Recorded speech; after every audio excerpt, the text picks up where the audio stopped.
Good morning. Welcome and thank you for tuning in to the special hangout. My name is Elian Ramos and I'll be your host today. As you know, the Affordable Care Act is being instituted and it has made it possible for millions of people to get affordable health insurance coverage. And Latinos are poised to be one of the population segments that benefit the most about this.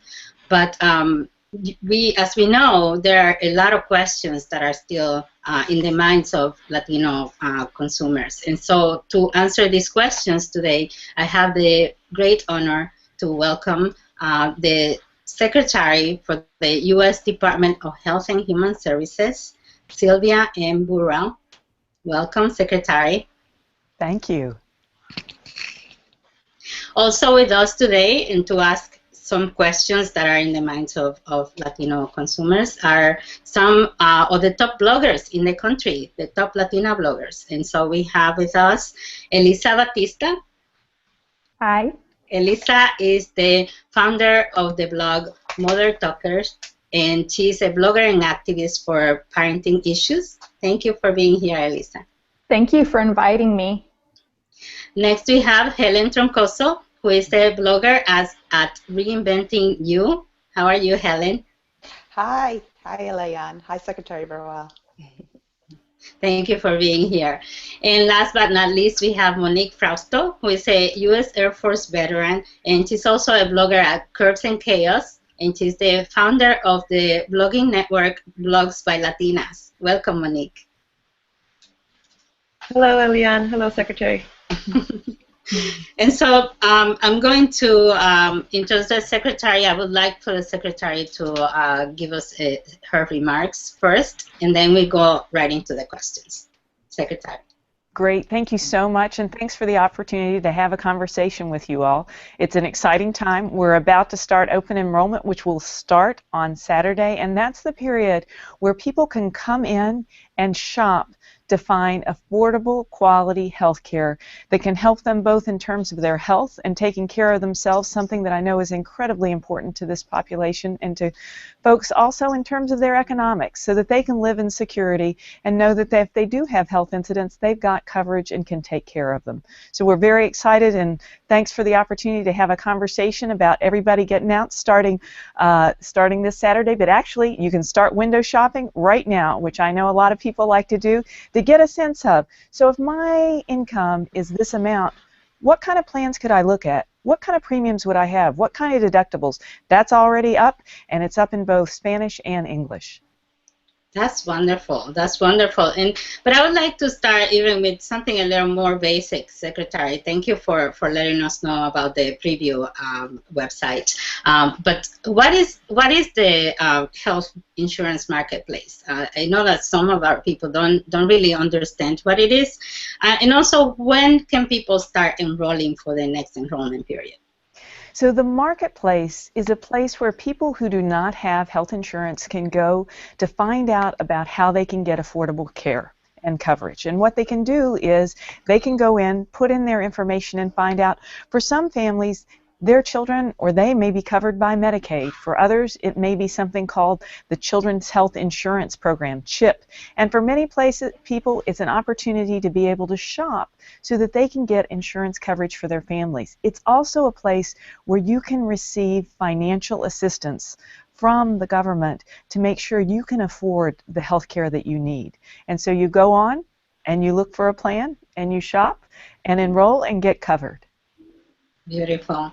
Beautiful. Now I'm going to turn it to the bloggers. And the first question comes from Elisa. Elisa, do you want to tell your question to the Secretary, please? Yes, thank you for being with us today, Secretary. I have a lot of family members who work at Walmart or retail, and some live in states with no Medicaid expansion, but their current insurance doesn't cover all of their medical bills. What should they do? Is there alternatives for them with this open enrollment?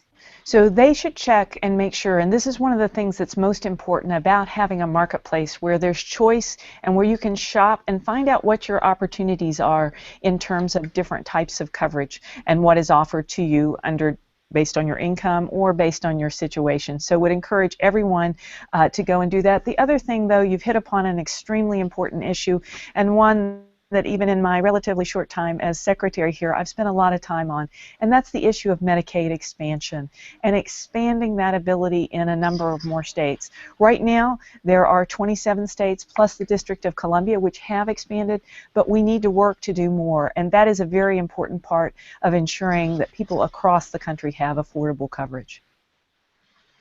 Thank you for your answer, Secretary. I'm going to ask a question.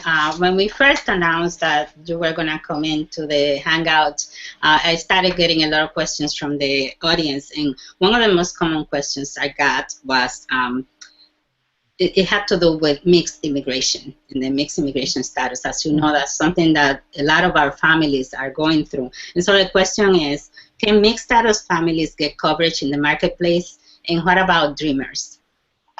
So with regard to the issue of Dreamers, Dreamers are not able to be covered in the marketplace, and this is an issue that I think is more than a healthcare issue. It is an immigration issue, and I think everyone probably knows that this administration feels incredibly strongly about the fact we need to fix that. We need to reform the system and make the changes that we need that will lead to benefits in everything from healthcare to economics to so many things. A very important step that we need to take as a nation.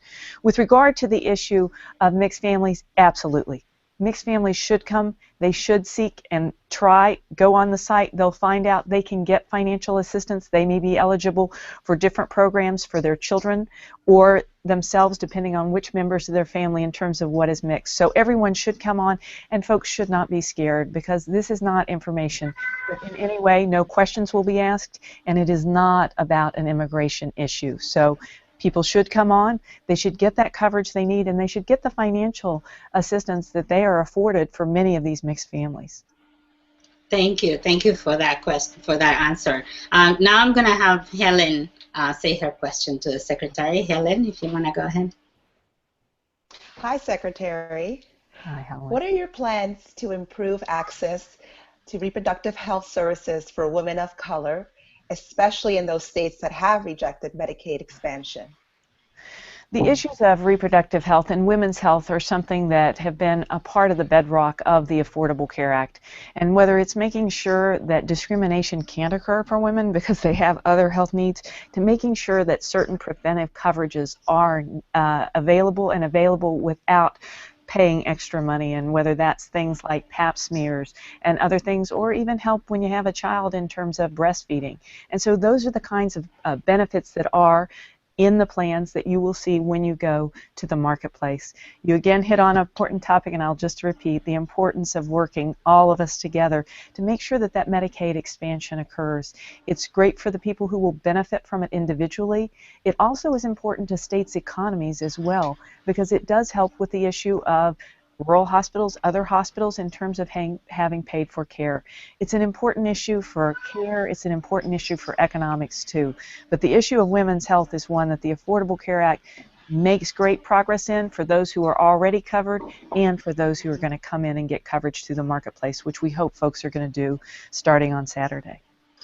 Thank you.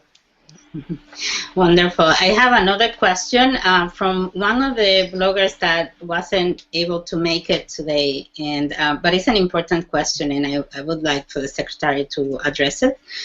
His question, his name is Esteban Garcia, by the way, and his question is, I know about the First Lady's plan about getting kids moving. Are there any plans in place under the Affordable Care Act to get lower-income communities without access to information and resources better educated about health, prevention, and wellness? So a number of things in terms of the relationship of Let's Move, the First Lady's initiative, as well as the Affordable Care Act. And with regard to Let's Move, one of the most important parts of Let's Move is actually working through schools where low-income children are able to get the information and the healthy food that they need, whether that's breakfast or lunch, as part of that. And the children see that, they experience it, they become educated in that way. Let's Move is also working in partnership with companies throughout the country to make sure that they are sharing quality information about health for folks who are low income. In addition, the Affordable Care Act, fortunately, unfortunately put a lot of money into community health centers. And community health centers are a place where many people go to both receive their care, but also the information that they need about leading healthier lives and doing the kind of prevention that this question reflects. Beautiful. And so now I want to ask Monique to say her question to the Secretary. Monique, go ahead. Hello, Secretary. My question has to do with my husband, actually. I'm a veteran, so I have veteran health care services, but my husband has yet to obtain health insurance. I would like to know, when is the deadline for him to get the insurance, and what is the penalty if he doesn't get it by that date?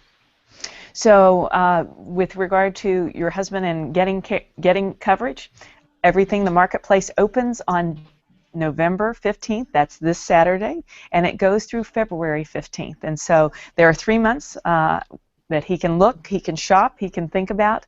If he wants to have that coverage before January 1st, he would want to sign up by December 15th.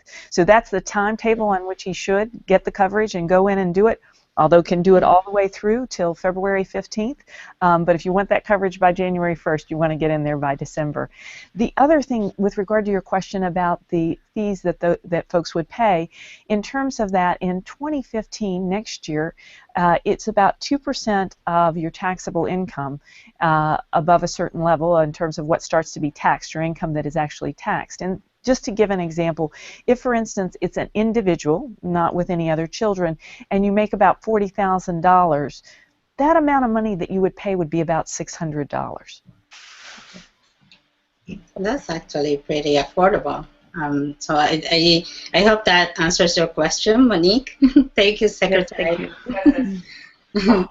So the last question I have for you, Secretary, is what is your call to action? What should the community do now to get ready to get enrolled in the next enrollment period?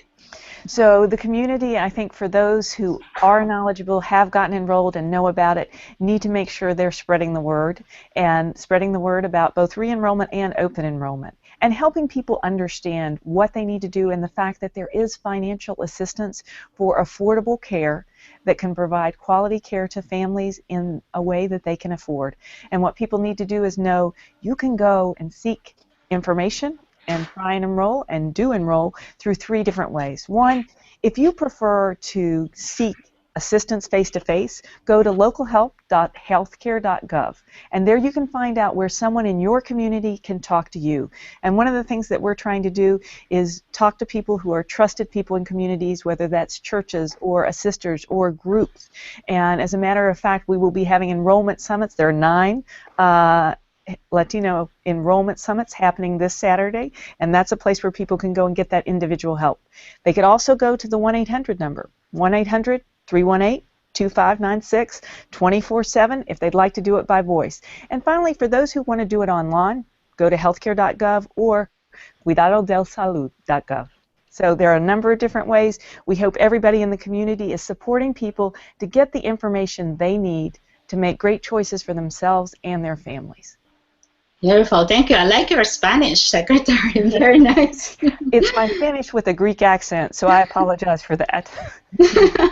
You said it perfectly. For those of you who want to find the Latino Enrollment Summit, we have a Facebook page that was created to show people exactly where they're going to happen, and they're happening all over the country. The Facebook page is, if you go facebook.com/ACA Latino Enrollment Summits, and it's all together. So you can find all of the information there for each city, all of the events, and you can RSVP right there if you want to attend. Please share it with everyone that might need the information. So I want to thank everyone for being here. First of all, I want to thank the bloggers for sharing their questions and their worries with the Secretary. And thank you for being here. And thank you, Secretary, for taking the time to answer the community's questions. Our community has so much to learn still and so much to benefit from under the Affordable Care Act. So if you have any other remarks, Secretary, now will be the best time. No, we just hope we'll see everybody either on the site, on the phone with the sisters, or at the events that you just mentioned, because an important time for important decisions and something that we believe is going to make a real benefit to the community and to the individuals who partake, get the financial assistance, and get the coverage and security that they all deserve. Thanks so much for having me today. Thank you for being here. And to everyone who's watching, thank you so much for tuning in, and I'll see you next time. Thank you, Elian. Thank you, Secretary. Thank you. Thank you both. Thank you. Thank you, guys. Thank you all.